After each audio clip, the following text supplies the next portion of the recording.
Yves-François Blanchet is on the line. Monsieur Blanchet, welcome back. It's a pleasure to be there. Comment ça va, toi? Ben, ça va bien, ça va très bien.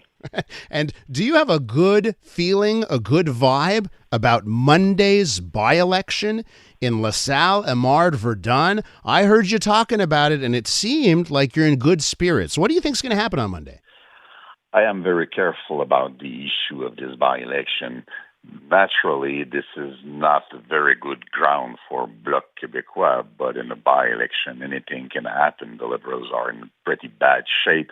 The move that was made only for the show by the NDP last week does not seem to have improved very much their situation, which was pretty good in the very beginning of the by-election. However, we seem to be better placed than usually, but Western Montreal should be as open as any other place in Quebec for the Bloc Québécois and its proposals.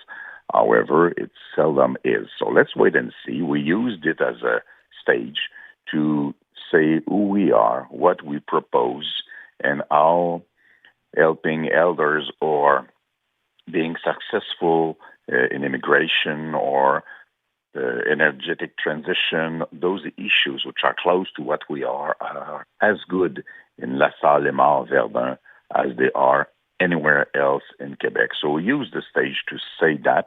Let's see how people will react to this. So you mentioned the show that the NDP put on. I imagine you're referencing that flyer that was distributed to some people in the riding that showed Craig Sauvé, the candidate for the NDP, in front of a Palestinian flag. Now, I find this interesting. Your party, the Bloc Québécois, you're not using a lot of Canadian flags in your flyers, I imagine.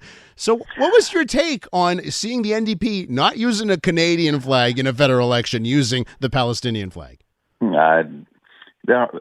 This is not what I was referring to. I was referring to the end of the deal between the NDP and the Liberals, which might not mean so much. We'll see in the coming weeks if the NDP keeps voting with the Liberals on anything and everything that would put at stake the survival of this government, then we would know how serious it was. But presently, it might look mainly like a show.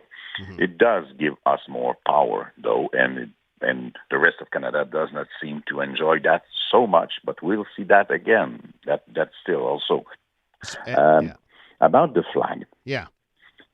The position of the Bloc about the war in Gaza is basically our interest for the protection of civilians.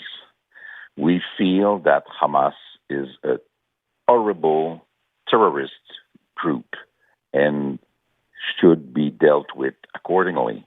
But we also feel that Netanyahu is using this war to protect his own career, and doing that is responsible for the death of tens of thousands of people, and this can in no way be considered acceptable. However, using the flag as a political and ideological and electoral tool does not seem very responsible to me. It doesn't seem right to do that and say, okay, we'll use it for our own purpose instead of keeping the necessary, how shall I put it, refraining from making it a tool.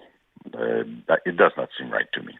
We are with Yves-François Blanchet, leader of the Bloc Québécois. Of course, we're just a few days away from Monday's by-election in LaSalle, Amard, Verdun. So, Monsieur Blanchet, keeping in mind that it seems like, and I've looked at some polling and some indications, of course, maybe small sample sizes, but it seems like you got a shot. Three-way race in the riding, NDP, Bloc, and Liberals. It would seem like maybe some of our listeners could get you over the finish line. But of course, Anglophones, maybe not, generally speaking, the Bloc Québécois voter. It's a by-election, though, and sometimes people just make choices in by-elections for different reasons. What would be your pitch to some of our listeners for them to park their vote, if they're unhappy with the Liberals, to park their vote this time around with you? I did ask myself that very precise questions before doing the interview. The idea is not to convince people to give me one more vote but taking the opportunity to go through a gap. English Montrealers do not know us well, and maybe we do not know them any better, and that by itself is a problem. Montreal culture and Quebec culture is the unique mixture of all what we are. I may say that Quebec should be an independent country, but this country, in my mind, does include everybody, including English-speaking people. It is not an issue for the by-election, but it does show that we do not know each other well enough. And when I said yesterday night to the people which were in our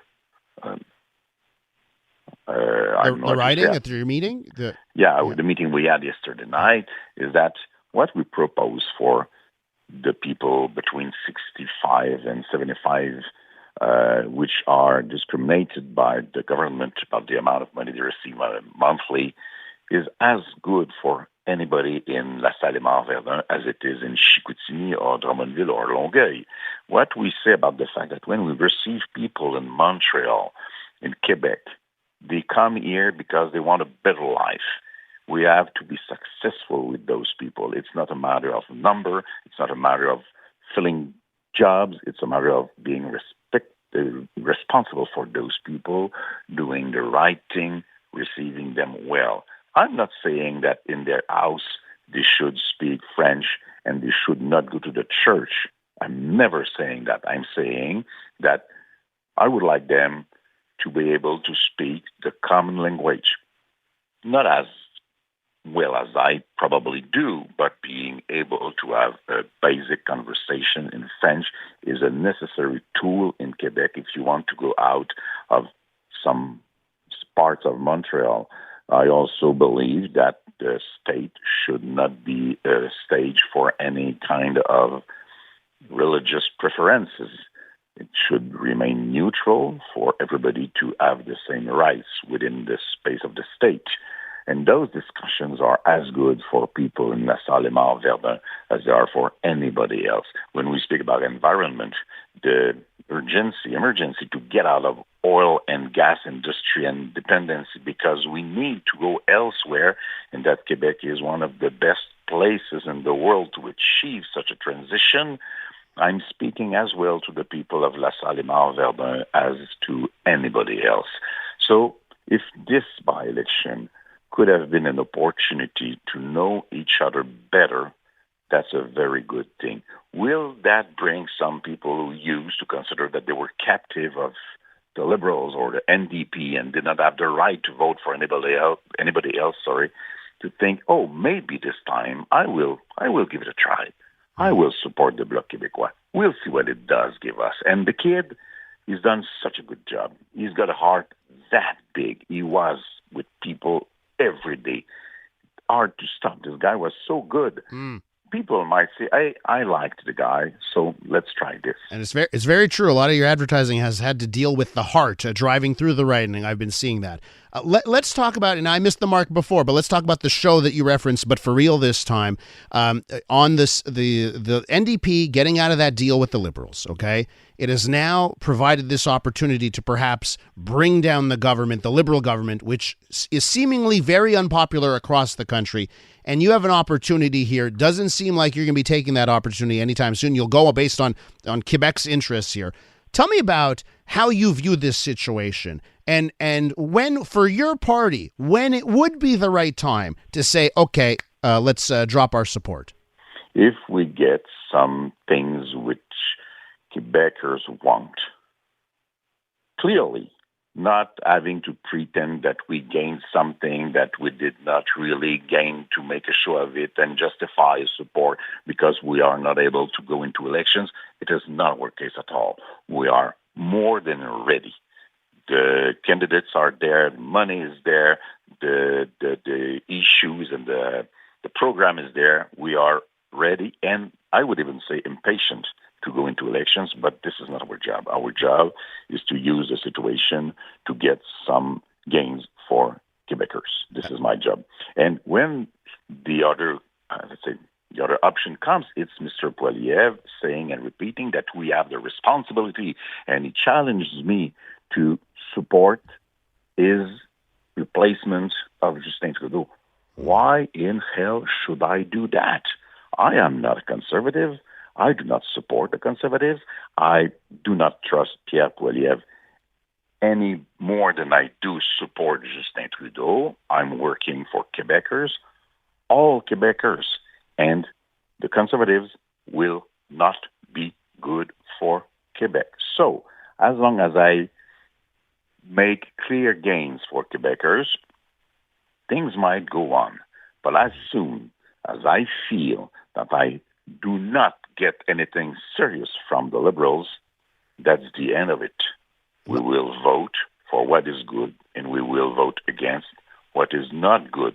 It's their responsibility to prove that what they offer is good for Quebecers. Each and every vote will be based on what it brings Quebecers. Nothing else. Last question for you. Why do you think Justin Trudeau is so unpopular right now? I think he has lacked being consistent. He never seemed to have a vision to act for the best interests of Canadians, making politics on a daily improvisation basis. And with time, people saw that the poster boy was merely a poster boy and not so much more. And it does now present Canada and Quebec on the world stage as a very strange place with very little spine. So I believe that with time, people stopped believing in him and saw that his management of many crises in Canada, from Chinese infringements to pandemic to public finances to programs which were created and very badly managed, people saw that his government was not good enough, and they stopped believing in him. And some of those people said, okay, we'll take the other option, which in Canada can only be Conservatives. But they don't necessarily like Mr. Poilievre so much. In Quebec, they have a third option, which will work only for Quebec. Yes, that will say that Quebec should consider independence, but that will say that in the meantime, we will work only and always for the best interests of Quebec. This is a third option which only Quebec has, and everybody should consider it, whatever they decide at the end of the day. Yves-François Blanchet is leader of the Bloc Québécois. Monsieur Blanchet, merci et à la prochaine. It's been a pleasure. Au plaisir.